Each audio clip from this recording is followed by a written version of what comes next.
नमस्कार, आभार, अभिनंदन। देश के यशस्वी प्रधानमंत्री आदरणीय श्री नरेंद्र मोदी जी का आज के इस ऐतिहासिक समारोह में हम हार्दिक हार्दिक स्वागत करते हैं, अभिनंदन करते हैं।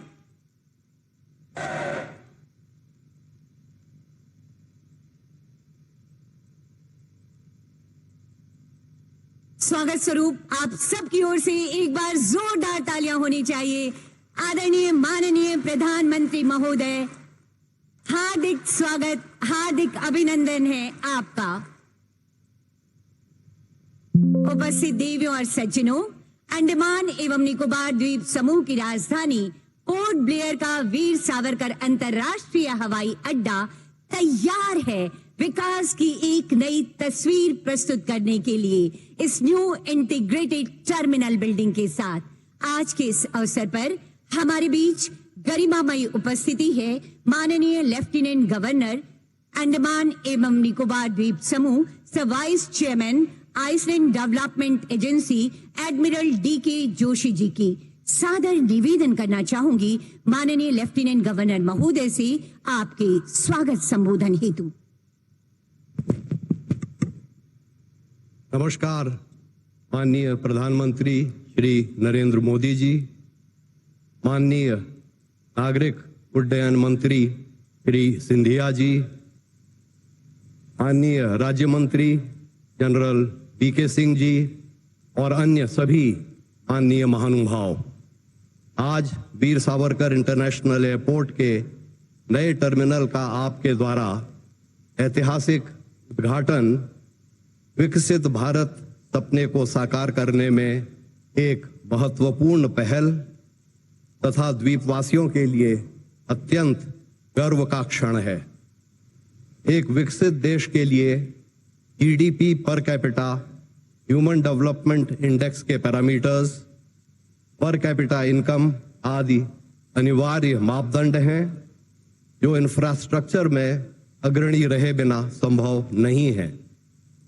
स्वतंत्रता के पहले 7 दशकों तक इंफ्रास्ट्रक्चर में लगभग नगण्य निवेश से इन द्वीपों की पहचान काला पानी के नाम से ही रही। पिछले 5-6 वर्षों में आपके दिशा निर्देश व मुख्यतः आइलैंड्स डेवलपमेंट एजेंसी की दूरदर्शी परियोजनाओं से 95,000 करोड़ रुपए से भी अधिक का इंफ्रास्ट्रक्चर में निवेश द्वीपों का विकसित भारत की ओर तेजी से ट्रांसफॉर्मेशन दर्शाता है।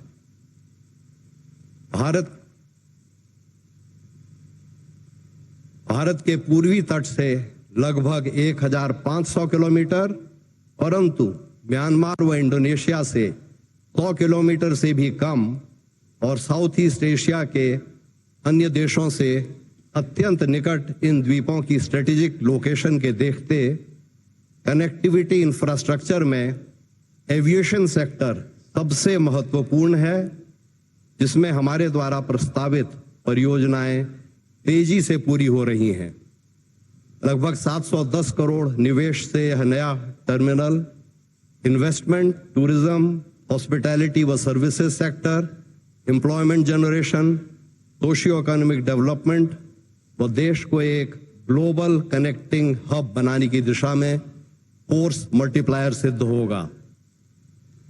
एक विकसित देश में पब्लिक सेक्टर में पर्याप्त निवेश, प्राइवेट इन्वेस्टमेंट आकर्षित करने हेतु आवश्यक है।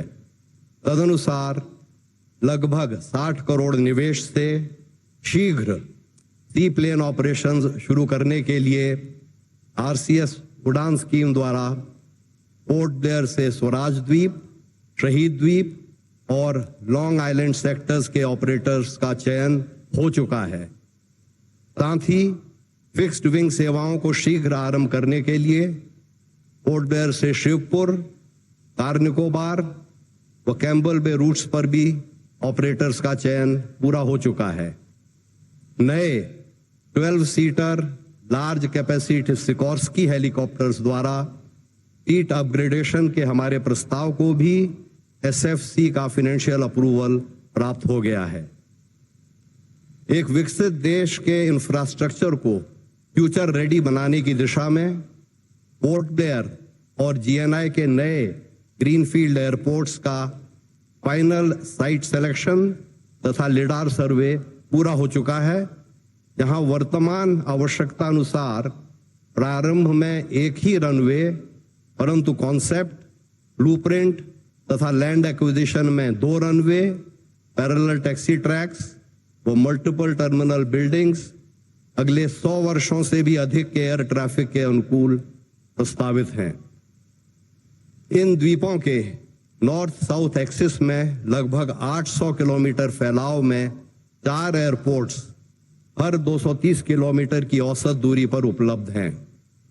टीएनआई व शिवपुर एयरपोर्ट्स में रनवे एक्सटेंशन पूरा होने पर ये चारों dual use strategic airports 3 kilometre plus runway से हर बड़े से बड़े एयरक्राफ्ट के ऑपरेशन में सक्षम और देश के लिए जियोपॉलिटिकल दृष्टि से एक गेम चेंजर साबित होंगे। एक विकसित देश की पोस्ट इंडस्ट्रियल इकोनॉमी, जिसमें एक बड़े सर्विसेज सेक्टर तथा डाइवर्सिफाइड इंडस्ट्रियल व इंफ्रास्ट्रक्चर बेस की आवश्यकता अनुसार हमारी एविएशन सेक्टर की उपरोक्त परियोजनाओं में संतुलित निवेश का विशेष ध्यान रखा गया है, जिसमें पूरे सपोर्ट व मार्गदर्शन के लिए हम आपके नागरिक उड्डयन मंत्री जी के आभारी हैं। अंत में मैं विश्वास दिलाना चाहता हूं कि विकसित भारत के सपने को साकार करने के लिए स्वयं मैं, मेरा प्रशासन और सभी द्वीपवासी पूरी तरह से समर्पित रहेंगे। धन्यवाद और जय हिंद।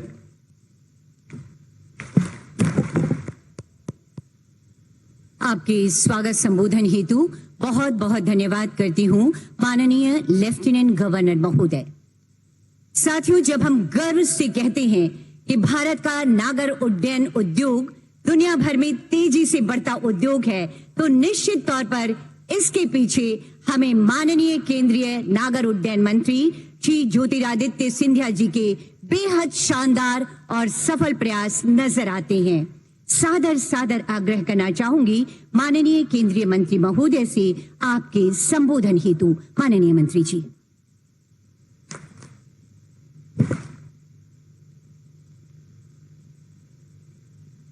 परम आदरणीय देश के यशस्वी प्रधानमंत्री महोदय नरेंद्र मोदी जी, मंच पर आसीन लेफ्टिनेंट गवर्नर साहब, एडमिरल डीके जोशी साहब, मेरे सहभागी आदरणीय जनरल वीके सिंह साहब, क्षेत्र के सांसद कुलदीप राय शर्मा जी, सचिव राजीव बंसल जी, डीजीसीए के अध्यक्ष विक्रम देवदत्त जी, भारत विमान प्राधिकरण के अध्यक्ष संजीव कुमार जी, मुख्य सचिव केशव चंद्र जी, मंच पर उपस्थित महानुभाव और आज इस विमानतल पर उपस्थित अंडमान और निकोबार क्षेत्र से सभी आए हुए सभी हमारे महानुभाव, आज एक ऐतिहासिक दिन हमारे लिए इस अंडमान और निकोबार में है, जब देश के हमारे प्रधान सेवक, देश के प्रधान रक्षक, देश के प्रधानमंत्री परम आदरणीय नरेंद्र मोदी जी आज वर्चुअल रूप से इस भव्य कार्यक्रम में हम सब के साथ आज जुड़े हुए हैं।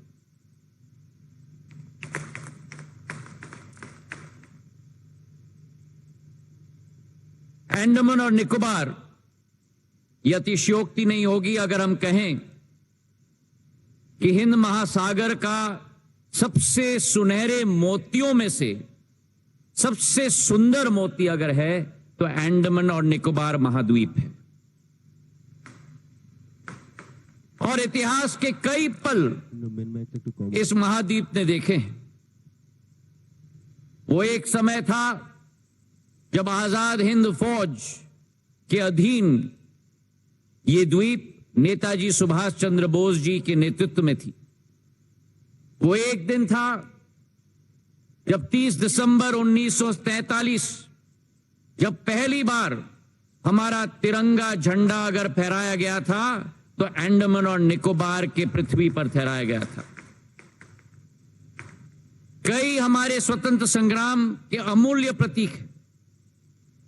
वीर सावरकर साहब 10 साल सेल्यूलर जेल में यहां हिरासत में थे, लेकिन वास्तविकता यह भी है मेरे भाई और बहनों कि 70 साल में अंग्रेजी शासकों के नाम पर यह द्वीपों का नामकरण किया गया था, और अगर उसे किसी ने परिवर्तित किया तो हमारे प्रधानमंत्री, हमारे पंत प्रधान नरेंद्र मोदी जी ने, जिन्होंने ये कदम लिया कि 21 हमारे वीर सपूतों को, परमवीर चक्र के विजेताओं पर 21 द्वीपों का नाम करके सच्ची श्रद्धांजलि हमारे वीर सपूतों को किसी ने दी है तो प्रधानमंत्री नरेंद्र मोदी जी ने दी।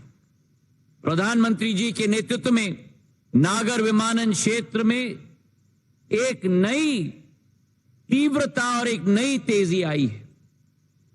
जहां 66 वर्षों में देश में केवल 74 एयरपोर्ट थे, आज प्रधानमंत्री जी के नेतृत्व में 74 अतिरिक्त एयरपोर्ट बनकर 148 एयरपोर्ट आज देश में बन चुके हैं। जहां देश में केवल 2013-14 में 6 करोड़ घरेलू यात्री थे, आज उसी भारत में 14.5 घरेलू यात्री, मतलब 130% की वृद्धि हुई है। जहां एयरलाइंस की फ्लीट में केवल 400 विमान होते थे, 9 वर्षों में आज 700 विमान, 75% वृद्धि हुई है। और जिस देश में केवल 3 ग्रीनफील्ड एयरपोर्ट थे, आज उसी देश में प्रधानमंत्री जी के नेतृत्व में 11 अतिरिक्त बनकर 14 ग्रीनफील्ड एयरपोर्ट हो चुके हैं। लेकिन यह सफर प्रधानमंत्री जी का निर्देश है। प्रधानमंत्री जी का निर्देश है कि यह सफर निरंतर जारी रहना होगा, और इसलिए प्रधानमंत्री जी के नेतृत्व में जिस भारत में आज 148 एयरपोर्ट हैं, आने वाले 3-4 सालों में इस संख्या को बढ़ाकर हम लोग 200 पार करेंगे, यह हमने संकल्प लिया है। जिस भारत में केवल 14.5 करोड़ वर्तमान में घरेलू यात्री हैं, 2030 तक हमारा अनुमान है कि 42 करोड़ तक यह आंकड़ा पहुंचेगा। और जिस भारत में आज 700 विमान हैं, आने वाले 3-4 वर्षों में इसे बढ़ाकर 1500 से 1700 विमान तक हम लोग पहुंचाएंगे। यह हम लोगों का संकल्प है। आज प्रधानमंत्री जी के नेतृत्व में पूरे देश का आम नागरिक योजना, लोकतांत्रिकरण नागर विमानन सेवा का प्रधानमंत्री जी का संकल्प और सपना कि हवाई चप्पल पहनने वाला भी हवाई जहाज में उड़े, आज उस योजना के तहत करीब 1.5 करोड़ यात्रियों ने सफर किया है, जो पहला सपना ही देखते थे हवाई जहाज को देखकर। आज उसी के तहत 2,35,35,000 फ्लाइट्स चली हैं, और आज उसी के तहत 3 नए एयरलाइंस का जन्म भी हमारे देश में हुआ है। आज अंडमान और निकोबार में 572 द्वीपों का यह समूह, जो बंगाल की खाड़ी और अंडमान के जंक्शन पर स्थित भारत का सबसे महत्वपूर्ण अंग है। वीर सावरकर अंतर्राष्ट्रीय विमानतल का उद्घाटन आज प्रधानमंत्री जी के कर कमलों से किया जा रहा है। पूर्व में यह विमानतल केवल 7,500 वर्ग स्क्वायर मीटर का होता था, आज इसे बढ़ाकर 5 गुना 40,000 वर्ग स्क्वायर मीटर का विमानतल का उद्घाटन प्रधानमंत्री जी से किया जा रहा है। जहां 300 यात्रियों की क्षमता होती थी, आज 1200 यात्री प्रति घंटा की क्षमता के आधार पर यह महत्वपूर्ण विमानतल का उद्घाटन हो रहा है। और उसी के तहत जो प्रधानमंत्री जी की सोच और विचारधारा सदैव रही है, vocal for local, Andaman and Nicobar की अतुल्य बायोडायवर्सिटी को भी स्थान इस विमानतल में दिया गया है। ऑयस्टर के आकार में यह विमानतल बनाया गया है, और इस तरीके से डिजाइन किया गया है कि दिन के समय में लाइटिंग की जरूरत नहीं होगी, सूर्य के प्रकाश की रोशनी के आधार पे ही यह विमानतल प्रकाशित होगा। हमारे क्षेत्र में सस्टेनेबिलिटी के आधार पे भी इस विमानतल में double insulated proofing system, LED lighting, rain water catchment, solar water plant और इसी के साथ साथ हमारा अनुमान है कि हमारे इस विमानतल के आधार पर हमारे पर्यटन के क्षेत्र में, हमारे अधोसंरचना में, हमारी आर्थिक गति में नई एक वृद्धि आएगी। प्रधानमंत्री जी की सदैव यह संकल्प रही है कि अंडमान और निकोबार में अधोसंरचना बढ़नी चाहिए। केवल ये विमानतल नहीं, लेकिन इसके अतिरिक्त 3 अतिरिक्त विमानतल शिवपुर में, कार निकोबार में, कैंपल बे में भारत सरकार के द्वारा स्थापित होने जा रहा है। और उसी के साथ 4 वाटरड्रोम शहीद द्वीप में, शहीद द्वीप के साथ साथ हमारे स्वराज द्वीप में, आइलैंड में और पोर्ट ब्लेयर में 108 से 150 करोड़ कुल मिलाकर ये निवेश हमारे क्षेत्र में किया जा रहा है। प्रधानमंत्री जी के नेतृत्व में जो सोच और विचारधारा है भारतीय जनता पार्टी की, सेवा की, सुशासन की और गरीब कल्याण की, उसके प्रति हम सब समर्पित हैं। और जो 9 वर्षों में काम हुआ है, ये आने वाले कई सदियों को इसका लाभ मिलेगा, इसका हमें पूरा विश्वास है। जो 70 साल में नहीं हो पाया है, प्रधानमंत्री जी ने वो परिवर्तन अधोसंरचना में, आधुनिकता में 9 साल में करके दिखाया है अंडमान और निकोबार आइलैंड में। और हमें पूरा विश्वास है कि आने वाले समय में ये द्वीप समूह का गेटवे जो पोर्ट ब्लेयर है, रोजगार के लिए, शिक्षा के लिए और निवेश का गेटवे बनेगा। इन्हीं शब्दों के साथ बहुत बहुत शुभकामनाएं। धन्यवाद। जय हिंद। बड़े संकल्पों के साथ हमारा नागर उड्डयन मंत्रालय आगे बढ़ रहा है। आपके संबोधन हेतु बहुत बहुत धन्यवाद करती हूँ माननीय मंत्री महोदय। यकीनन ये वीर सावरकर टर्मिनल बिल्डिंग विभिन्न प्रकार की सुविधाओं से परिपूर्ण है। आइए इस लघु फिल्म के माध्यम से पूरी परियोजना की जानकारी लेते हैं। बंगाल की खाड़ी के दक्षिण में हिंद महासागर में स्थित अंडमान व निकोबार द्वीप समूह स्वतंत्रता संग्राम की तपोस्थली, संकल्प स्थली, जो राष्ट्रभक्त नेताजी सुभाष चंद्र बोस, वीर सावरकर एवं अन्य स्वतंत्रता सेनानियों के अदम्य साहस और योगदान की कहानी दोहराते हैं। ये भारत की सामरिक सहयोग और समन्वय का प्रमुख केंद्र भी है। पिछले 9 वर्षों में अंडमान व निकोबार द्वीप समूहों के चहुमुखी विकास हेतु आधारभूत अवसंरचनाओं का निर्माण किया गया है। हाई स्पीड इंटरनेट के लिए ऑप्टिकल फाइबर केबल कनेक्टिविटी, बंदरगाहों का विकास व विस्तार, बेहतर सड़क संपर्कता के लिए हाईवेज इत्यादि का निर्माण। ये सभी कदम यहाँ के लोगों के विकास और बेहतर भविष्य के लिए भारत सरकार की प्रतिबद्धता को दर्शाते हैं, जिससे भारत की विकास यात्रा में ये द्वीप समूह मजबूत भागीदार बनकर उभरे हैं। अंडमान एक ऐसी धरती है जहां पानी, प्रकृति, पर्यावरण, पुरुषार्थ, पराक्रम, परंपरा, पर्यटन, प्रबोधन और प्रेरणा सब कुछ है। देश में ऐसा कौन होगा जिसका मन अंडमान आने का नहीं करता है। माननीय प्रधानमंत्री श्री नरेंद्र मोदी जी के दूरदर्शी एवं यशस्वी नेतृत्व में सकल भारत के समग्र विकास पर जोर दिया गया है, जिसमें पिछले 9 वर्षों में विमानन क्षेत्र ने भी अभूतपूर्व प्रगति की है, जहां देश में हवाई अड्डों की संख्या 74 से बढ़कर 2 गुनी हो गई है। वहीं क्षेत्रीय संपर्कता योजना उड़ान के अंतर्गत भी आज देश के टियर 2 एवं टियर 3 शहरों में रहने वाला सामान्य जन भी हवाई यात्रा से देश विदेश से जुड़ गया है। इसी दिशा में अंडमान और निकोबार में यात्री यातायात में निरंतर हो रही वृद्धि को देखते हुए लगभग 800 करोड़ रुपए की लागत से पोर्ट ब्लेयर के वीर सावरकर अंतर्राष्ट्रीय हवाई अड्डे का उन्नयन किया गया है, जिसमें नए टर्मिनल भवन का निर्माण एवं एप्रन का विकास शामिल है। लगभग 41,000 वर्ग मीटर में बना हवाई अड्डे का ये नया टर्मिनल भवन व्यस्ततम समय में 1200 यात्रियों को सेवा प्रदान करने में सक्षम है, जो कि वर्तमान की क्षमता से 6 गुना अधिक है। वह प्रतिवर्ष 50 लाख यात्रियों को सुविधाएं प्रदान करने में सक्षम है। इस टर्मिनल भवन को 3 तलों में बनाया गया है, जहां 28 check in counter, 3 passenger boarding bridge, 3 conveyor belts की सुविधाएं उपलब्ध हैं। साथ ही नए विकसित एप्रन से पोर्ट ब्लेयर हवाई अड्डे में अब 6 से बढ़कर 10 विमानों की पार्किंग की सुविधा होगी।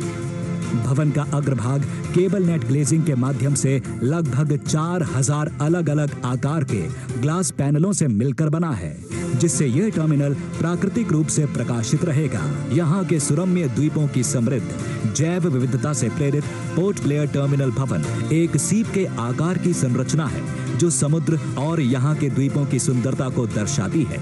ये टर्मिनल भवन विभिन्न प्रकार की चित्रकलाओं से सुसज्जित है, जो इस द्वीप की संस्कृति, जीवन शैली, वनस्पति और जीव जंतुओं को दर्शाते हैं। इस नए टर्मिनल भवन के प्रारंभ होने से संपर्कता बेहतर होगी, जिससे यहाँ के पर्यटन को बढ़ावा मिलेगा और क्षेत्र के उद्योग और अर्थव्यवस्था को नई गति मिलेगी।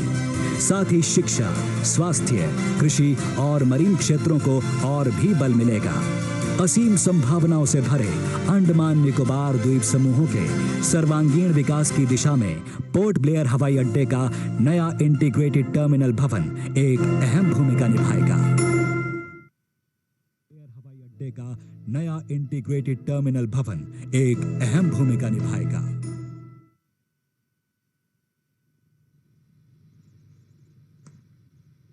जी हाँ, माननीय प्रधानमंत्री जी के कुशल नेतृत्व में केंद्र सरकार के बेमिसाल प्रयासों के गवाह बन रहे हैं हम और आप। और अब वो ऐतिहासिक पल जिसके लिए हम और आप सब यहाँ एकत्रित हैं। आधुनिक तकनीक और सुविधाओं से सुसज्जित वीर सावरकर अंतर्राष्ट्रीय हवाई अड्डे के इस न्यू इंटीग्रेटेड टर्मिनल बिल्डिंग के शुभारंभ का समय है। सादर आग्रह करना चाहूंगी आदरणीय प्रधानमंत्री जी से कि कृपया रिमोट का बटन दबाकर अपने करकमलों से शिलापट्ट का अनावरण कर इस न्यू इंटीग्रेटेड टर्मिनल बिल्डिंग का लोकार्पण करने की कृपा की जाए महोदय।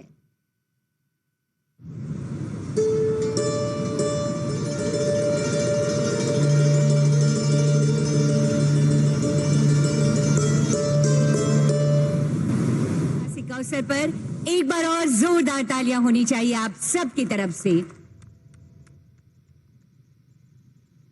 बहुत बहुत आभार व्यक्त करती हूं माननीय प्रधानमंत्री जी का शिलापट्ट का अनावरण कर वीर सावरकर अंतर्राष्ट्रीय हवाई अड्डे में एक नया अध्याय जोड़ने हेतु। हमें गर्व है कि माननीय प्रधानमंत्री जी के यशस्वी नेतृत्व में देश विकास की नई ऊंचाइयों को छू रहा है। नवीन भारत के शिल्पकार माननीय प्रधानमंत्री जी अपनी अद्भुत कार्यशैली और बेमिसाल सोच के लिए जाने जाते हैं। आज के इस अवसर पर अब मैं माननीय प्रधानमंत्री जी से विनम्र आग्रह करना चाहती हूं, अपने प्रेरणादायी विचारों से हमें अनुग्रहित करें, हमारा मार्ग प्रशस्त करें महोदय। माननीय प्रधानमंत्री जी।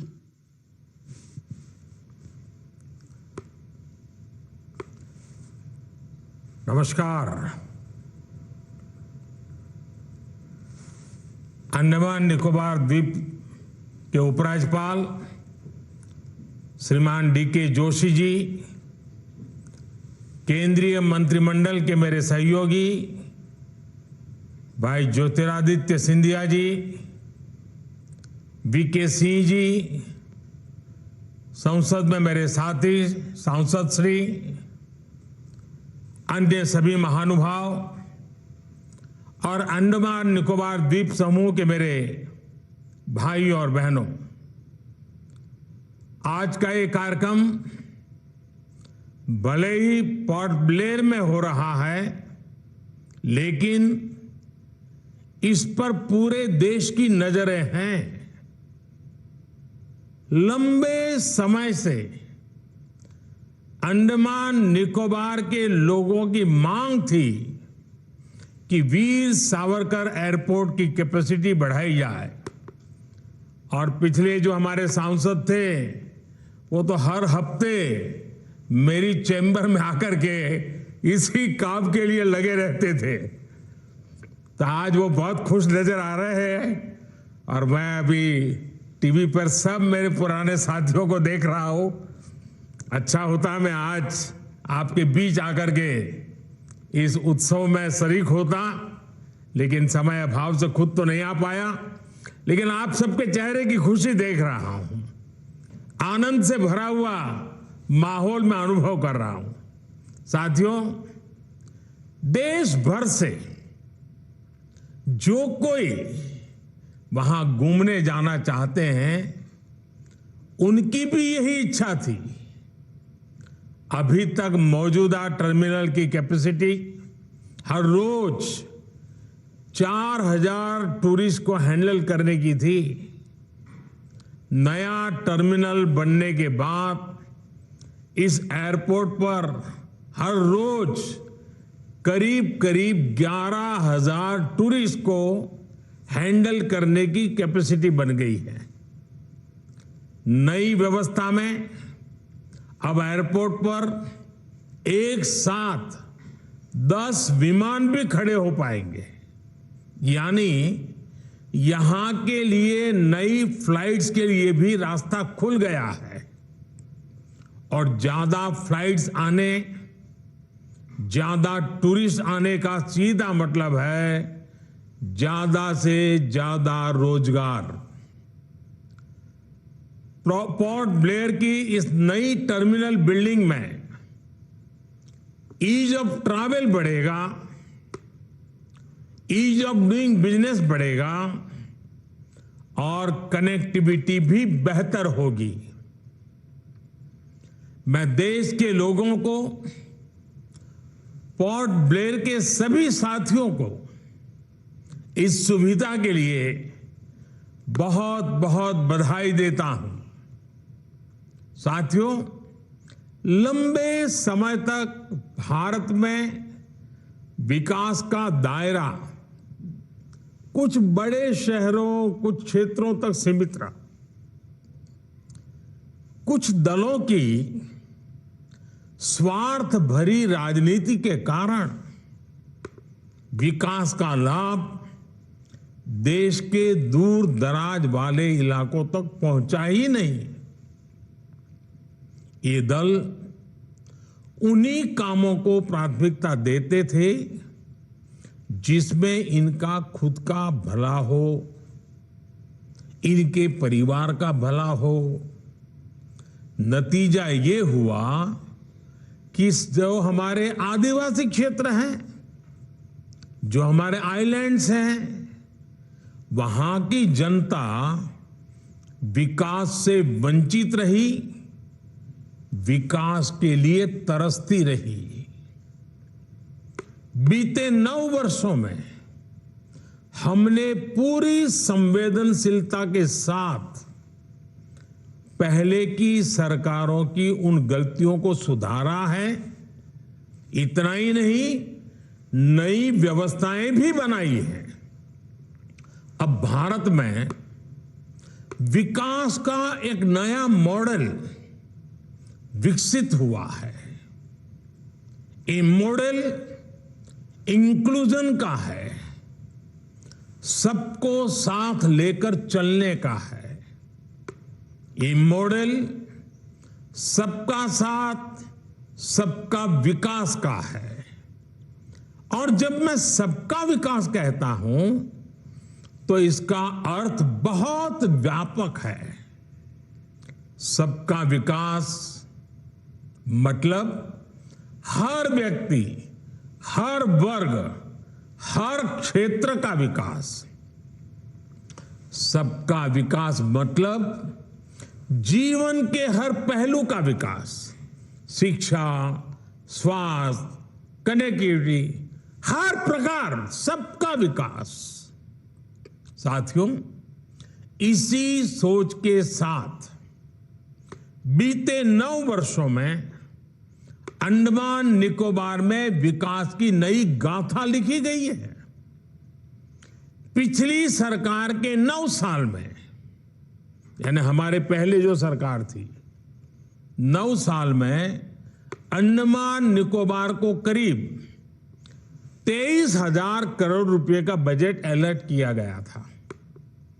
जबकि हमारी सरकार के दौरान अंडमान निकोबार के विकास के लिए 9 वर्षों में करीब करीब 48,000 करोड़ रुपए का बजट दिया गया है।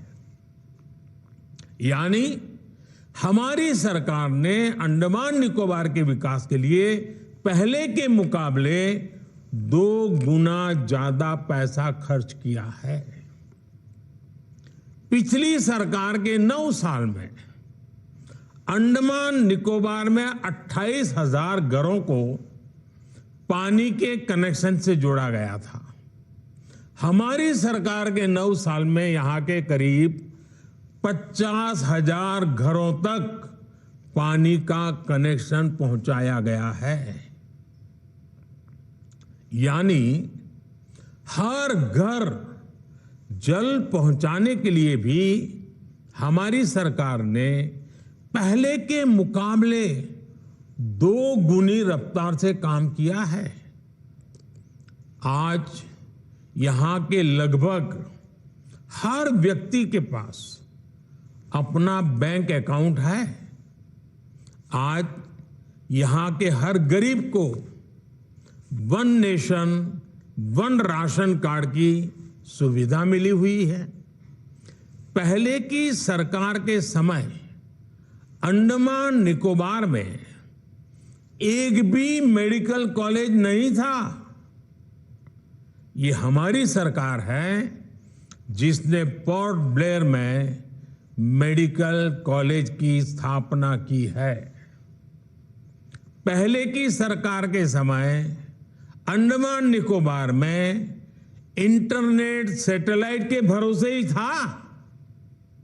हमारी सरकार ने समंदर के नीचे सैकड़ों kilometre submarine optical fibre cable बिछाकर इस परेशानी को दूर कर दिया है।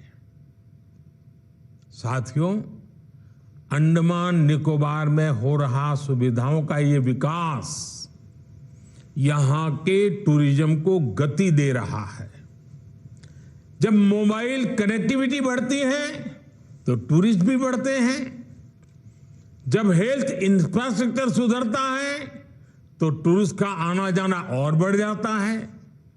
जब एयरपोर्ट पर सुविधाएं बढ़ती हैं तो टूरिस्ट यहां आना पसंद करता है। जब रोड अच्छी होती है तो टूरिस्ट अपने इलाके में ज्यादा से समय बिताता है। इसलिए ही अंडमान निकोबार आने वाले टूरिस्टों की संख्या अब 2014 के मुकाबले 2 गुनी हो गई है। यहां स्नॉर्केलिंग, स्कूबा डाइविंग, सी क्रूज जैसे एडवेंचर के लिए आने वाले टूरिस्टों की संख्या भी बढ़ रही है। और साथियों, मेरे अंडमान निकोबार के भाई बहन सुन लीजिए, ये तो अभी शुरुआत है। आने वाले सालों में ये संख्या कई गुना बढ़ने वाली है। इससे अंडमान निकोबार में रोजगार, स्वरोजगार की नई संभावनाएं बनने वाली है। साथियों, आज अंडमान निकोबार विरासत भी और विकास भी इस महामंत्र का जीवंत उदाहरण बन रहा है। आप भी जानते हैं कि अंडमान निकोबार में लाल किले से भी पहले तिरंगा फहराया गया था, लेकिन फिर भी यहां सिर्फ गुलामी के ही निशान दिखते थे। ये मेरा सौभाग्य है कि साल 2018 में मैंने अंडमान में उसी स्थान पर तिरंगा लहराया जहां नेताजी सुभाष ने झंडा फहराया था। ये हमारी ही सरकार है जिसने रॉस आइलैंड को नेताजी सुभाष का नाम दिया। ये हमारी ही सरकार है जिसने हैवलॉक और नील आइलैंड को स्वराज और शहीद आइलैंड का नाम दिया है। हमने ही 21 द्वीपों का नामकरण देश के लिए पराक्रम दिखाने वाले वीर पराक्रमी सपूतों के नाम, परम वीर चक्र विजेताओं के नाम पर किया है। आज अंडमान निकोबार के ये द्वीप पूरे देश के युवाओं को देश के विकास की नई प्रेरणा दे रहे हैं। साथियों, आजादी के 75 वर्षों में हमारा भारत कहीं से कहीं पहुंच सकता था, और ये मैं बहुत जिम्मेवारी से कह रहा हूं, कहीं से कहीं पहुंच सकता था।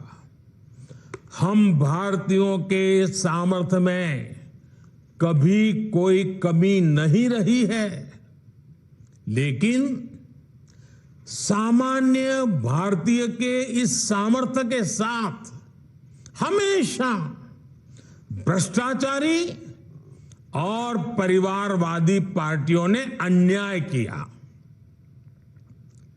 आज देश के लोग 2024 चुनाव में फिर एक बार हमारी सरकार वापस लाने का मन बना चुके हैं, निर्णय ले चुके हैं। ऐसे में भारत की बदहाली के जिम्मेदार कुछ लोग अपनी दुकान खोलकर बैठ गए हैं। इन्हें देखकर मुझे एक कविता की कुछ पंक्तियां याद आती हैं। एक कवि महाशय ने अवधी में लिखा था, ये अवधी भाषा में लिखी गई कविता है। गायित कुछ है, हाल कुछ है, लेबिल कुछ है, माल कुछ है। 24 के लिए 26 होने वाले राजनीतिक दलों पर यह बड़ा फिट बैठता है। गायित कुछ है, हाल कुछ है, लेबिल कुछ है और माल कुछ है। यानी गाना कोई और गाया जा रहा है, जबकि सच्चाई कुछ और है। लेबल किसी और का लगाया गया है, जबकि प्रोडक्ट कुछ और ही है। इनकी दुकान की यही सच्चाई है। इनकी दुकान पर 2 चीजों की गारंटी मिलती है। एक तो ये अपनी दुकान पर जातिवाद का जहर बेचते हैं, और दूसरा ये लोग असीमित भ्रष्टाचार करते हैं। आजकल ये लोग बेंगलुरु में जुटे हैं। एक जमाने में एक गाना बहुत मशहूर था, मुझे तो पूरा याद नहीं है, लेकिन मुझे याद आ रहा है। एक चेहरे पर कई चेहरे लगा लेते हैं लोग। एक चेहरे पर कई चेहरे लगा लेते हैं लोग। आप देखिए ये लोग कितने चेहरे लगाकर बैठे हैं। जब ये लोग कैमरे के सामने एक फ्रेम में आ जाते हैं तो पहला विचार देश के सामने क्या आता है? पहला विचार देश के लोगों के मन में यही आता है, पूरा फ्रेम देख करके देशवासी यही बोल उठता है, लाखों करोड़ों रुपए का भ्रष्टाचार। इसलिए देश की जनता कह रही है कि ये तो कट्टर भ्रष्टाचारी सम्मेलन हो रहा है। कट्टर भ्रष्टाचारी सम्मेलन हो रहा है। ये लोग गा कुछ और रहे हैं, हाल कुछ और है, इन्होंने लेबल कुछ और लगाया हुआ है, माल कुछ और है। इनका प्रोडक्ट है 20 लाख करोड़ रुपए के घोटाले की गारंटी। 20 लाख करोड़ रुपए के घोटाले की गारंटी। साथियों, इस बैठक की एक और खास बात है। अगर कोई करोड़ों के घोटाले में जमानत पर है तो उसे बहुत सम्मान की नजर से देखा जाता है। अगर पूरा का पूरा परिवार ही जमानत पर है तो उसकी और ज्यादा खातिरदारी होती है। अगर किसी दल का कोई वर्तमान मंत्री भ्रष्टाचार के मामले में जेल जाता है तो उसे एक्स्ट्रा नंबर देकर स्पेशल इनवाइटी बुलाकर बुलाया जाता है। अगर कोई किसी समाज का अपमान करता है, अदालत से सजा पाता है तो उसकी बड़ी आवाभगत होती है। अगर कोई अदालत से करोड़ों के घोटाले में दोषी पाया गया है तो इस बैठक में शामिल होने की उसकी क्वालिफिकेशन और बढ़ जाती है। बल्कि ये लोग तो उससे मार्गदर्शन मांगते हैं। भ्रष्टाचार को लेकर इनमें बड़ी आत्मीयता है, बड़ा प्रेम है। इसलिए 20 लाख करोड़ रुपए के भ्रष्टाचार की गारंटी देने वाले ये लोग बड़े प्रेम से, बड़ी आत्मीयता से आपस में मिल रहे हैं। साथियों, भ्रष्टाचार की इस दुकान में जुटे हुए ये सभी परिवारवाद के कट्टर समर्थक हैं। न खाता न वही, जो परिवार कहे वही सही। लोकतंत्र के लिए कहा जाता है of the people, by the people, for the people. लेकिन इन परिवारवादियों का मंत्र है of the family, by the family, for the family. Family first, nation nothing.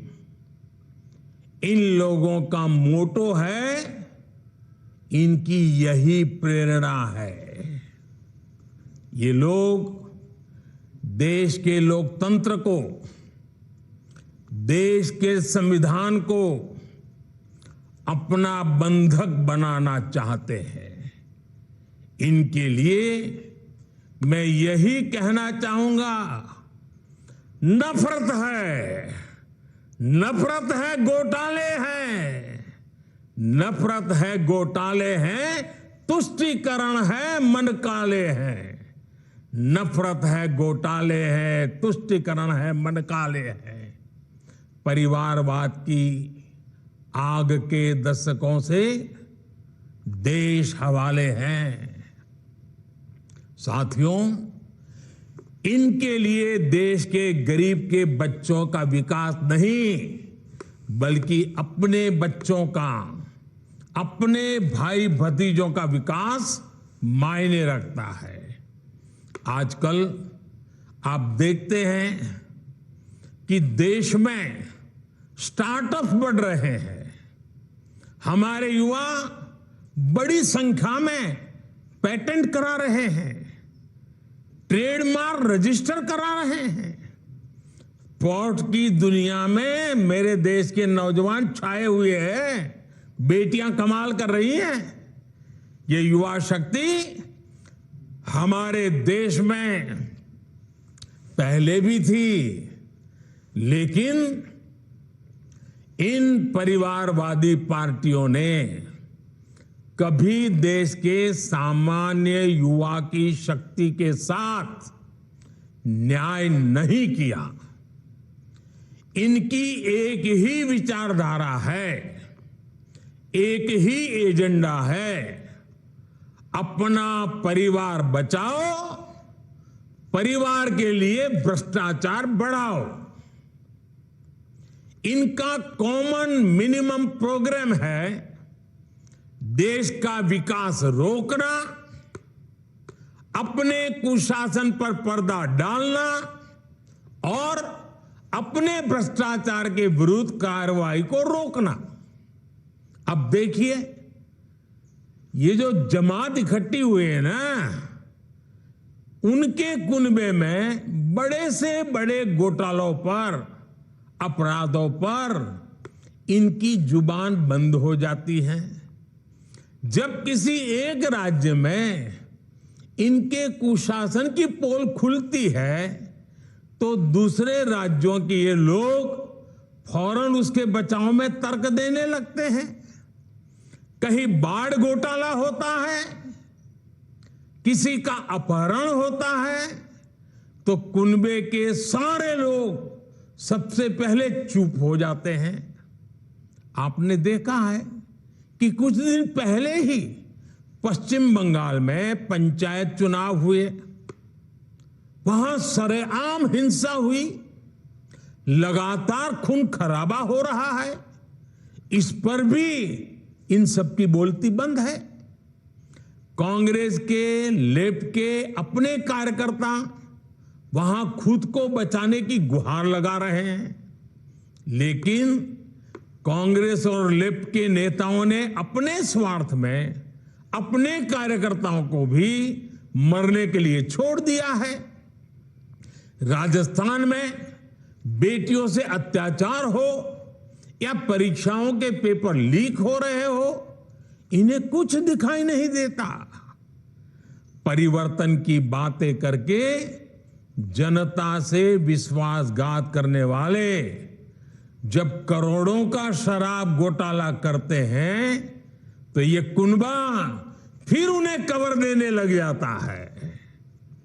इनका कट्टर भ्रष्टाचार उन्हें तब दिखाई देना बंद हो जाता है जब देश की कोई एजेंसी इन पर कार्रवाई करती है तो उनका टैप रिकॉर्डर शुरू हो जाता है, कुछ हुआ ही नहीं, सब साजिश है, हमें फंसाया जा रहा है।